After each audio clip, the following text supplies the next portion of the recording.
Angkatan Laut Prancis menyita kapal tanker minyak Tagor yang diduga menjadi bagian dari armada bayangan Rusia untuk menghindari sanksi internasional. Kapal yang berlayar dari pelabuhan Rusia itu dicegat di Samudra Atlantik dan menjadi kapal ketiga yang ditindak dalam beberapa bulan terakhir.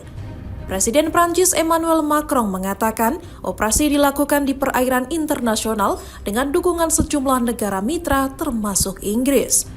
Macron menegaskan kapal tersebut telah masuk daftar sanksi barat dan tidak boleh bebas beroperasi di lautan. Menurut Paris, banyak kapal armada bayangan Rusia menggunakan bendera palsu serta tidak memiliki dokumen keselamatan yang memadai. Prancis juga menilai kapal-kapal tersebut membantu mendanai perang Rusia di Ukraina sekaligus membahayakan keselamatan pelayaran. Pemerintah Rusia langsung bereaksi keras terhadap penyitaan kapal tanker tersebut yang dilakukan oleh otoritas Prancis. Juru bicara Kremlin Dmitry Peskov menolak klaim bahwa operasi itu dilakukan sesuai hukum internasional. Peskov bahkan menyebut tindakan Prancis sebagai aksi ilegal yang dinilai mendekati pembajakan internasional.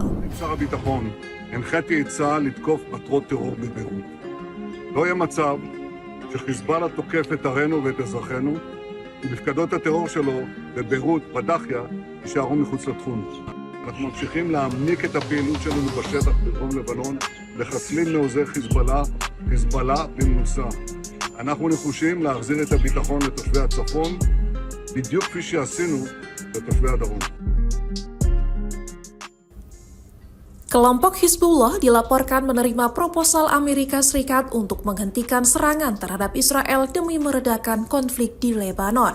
Sebagai imbalannya, Israel diminta menghentikan serangan udara ke Dahiyeh, kawasan pinggiran selatan Beirut yang menjadi basis utama Hizbullah. Perkembangan ini muncul di tengah kekhawatiran perang yang melibatkan Iran, Israel, dan Amerika Serikat semakin meluas di Timur Tengah. Presiden Amerika Serikat Donald Trump mengeklaim telah melakukan pembicaraan yang sangat baik dengan Hizbullah melalui sejumlah perantara. Trump menyebut Hizbullah sepakat menghentikan aksi tembak-menembak, sementara Israel juga tidak akan melancarkan serangan terhadap kelompok tersebut. Namun, Perdana Menteri Israel Benjamin Netanyahu menegaskan serangan ke Beirut tetap menjadi opsi jika Hizbullah kembali menyerang wilayah Israel. Meski begitu, Trump tetap optimistis kedua pihak dapat menghentikan konflik dan mengakhiri permusuhan secara permanen. Di sisi lain, Iran menegaskan penghentian konflik di Lebanon menjadi syarat penting bagi setiap kesepakatan dengan Washington. Korps Garda Revolusi Islam Iran juga mengancam akan membuka front baru jika operasi militer Israel di Lebanon terus berlanjut. Sementara itu, PBB mendesak semua pihak menahan diri dan menghormati penghentian permusuhan guna mencegah konflik semakin meluas.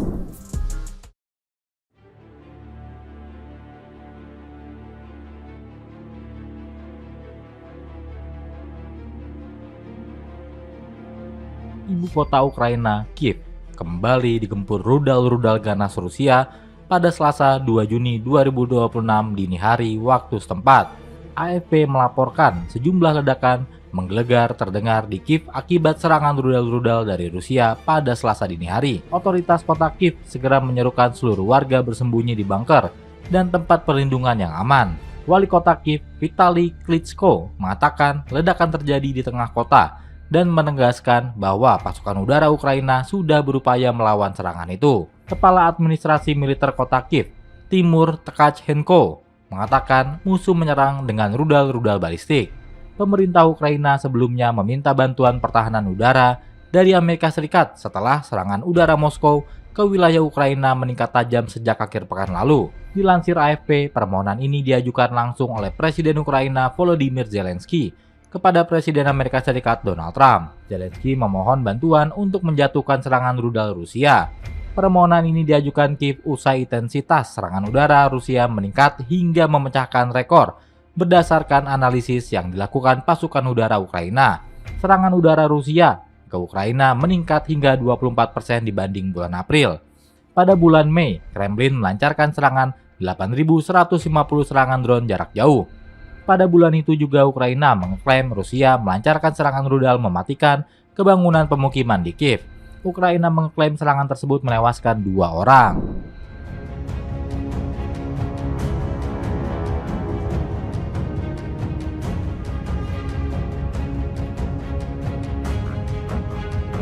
Arab Saudi geram, Iran kembali menyerang Kuwait pada Senin 1 Juni 2026.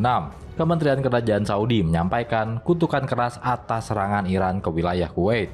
Meski demikian, serangan rudal dan drone Teheran tersebut dilaporkan mampu diinterupsi oleh Kuwait. Amerika Serikat juga melaporkan berhasil menjatuhkan 2 rudal Iran yang menargetkan pangkalan militer Amerika Serikat di Kuwait. Kementerian Luar Negeri Saudi menyatakan bahwa negaranya menolak tegas serangan-serangan tersebut yang melanggar kedaulatan Kuwait dan bertentangan dengan hukum internasional serta piagam Perserikatan Bangsa-Bangsa. Saudi juga menyatakan solidaritasnya dengan Kuwait, pemerintahannya dan rakyatnya, serta menegaskan kembali dukungan sepenuhnya untuk semua langkah yang diambil Kuwait untuk menjaga kedaulatan, keamanan, stabilitas, dan rakyatnya. Sebelumnya, Kementerian Pertahanan Kuwait melaporkan terjadi serangan-serangan rudal dan drone oleh Iran ke wilayah mereka. Kuwait kemudian mengeklaim berhasil mengintersepsi serangan tersebut. Staf Umum Angkatan Darat ingin memberitahukan bahwa suara ledakan yang terdengar adalah hasil dari sistem pertahanan udara yang mencegat serangan musuh ini. Kementerian Luar Negeri Kuwait kemudian mengatakan dalam sebuah pernyataan bahwa mereka menuntut Iran bertanggung jawab penuh atas serangan keji ini.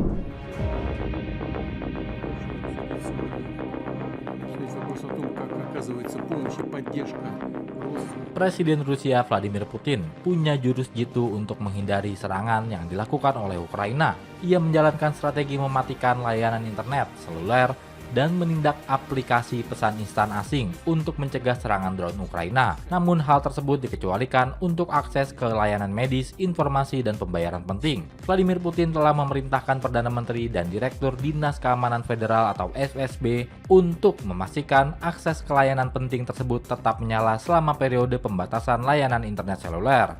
Keputusan Rusia yang terkadang mematikan layanan internet seluler dan menindak aplikasi pesan instan asing telah memaksa jutaan orang beralih ke VPN. Putin menyatakan tindakan ini diambil untuk memperkuat kendali domestik setelah 4 tahun perang. Dalam daftar perintah yang diterbitkan pada hari Minggu 31 Mei 2026 oleh Kremlin, Putin memerintahkan pemerintah dan FSB untuk memastikan pengoperasian layanan terpenting yang tidak terganggu selama periode pengoperasian internet yang terbatas. Perintah tersebut menyatakan bahwa Perdana Menteri Mikhail Mishustin dan Direktur FSB Alexander Bortnikov harus melaporkan kemajuan mereka pada tanggal 1 Juli. Putin menggambarkan gangguan pada jaringan internet dan komunikasi sebagai tindakan keamanan yang menyakitkan, tetapi terkadang penting yang diperlukan untuk mencegah serangan teroris dan serangan pesawat tak berawak Ukraina. Namun ia mengatakan bahwa warga negara harus diizinkan mengakses layanan online penting selama periode tersebut.